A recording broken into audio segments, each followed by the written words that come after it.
కోట్లు ఖర్చు పెడితే గాని కనిపెట్టలేనంత కంచెని కట్టుకున్న మీ మేధస్సుని ఈ మార్గానికే ఎందుకు ఎంచుకున్నారు? ఓ పోయిన సినిమాకి ప్రసాద్ ఐమాక్స్ కి పిల్లల్ని తీసుకెళ్తే పాప్కార్న్ కి పెప్సిల్కి 10,000 అవుతుందని భయపడి యూ బొమ్మలోనే ఆ బొమ్మను మీరు మీ పిల్లలకు చూపించారు. ఆ రోజు మీరు పడిన ఆనందాన్ని అందరి అరుగు దగ్గరికి అందించాలని ఈ మార్గాన్ని ఎంచుకున్నారు. You have my data. ఒకప్పుడు సింగిల్ థియేటర్ గల్లీకి ఒకటి ఉండేవి.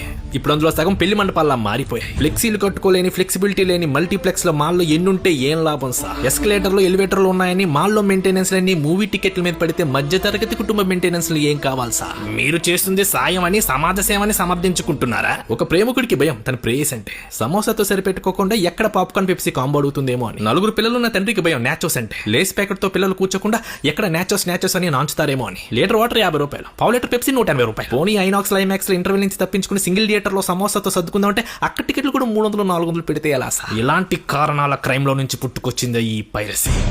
ఎవడెవడు ఏ బొమ్మలో యూ బొమ్మలో చూసారో ఒకసారి గుర్తు తెచ్చుకోండి. సర్వర్లో మాయం చేసే మేము మీ డేటాని మా వశం చేసుకోగలమని గుర్తు పెట్టుకోండి. మమ్మల్ని లోపలేస్తే మా దగ్గరున్న మీ డేటాని బయటేసి సరికొత్త బొమ్మని యూ బొమ్మలో పెట్టి ఊబిలోకి లాగేస్తానే విషయాన్ని అర్థం చేసుకోండి.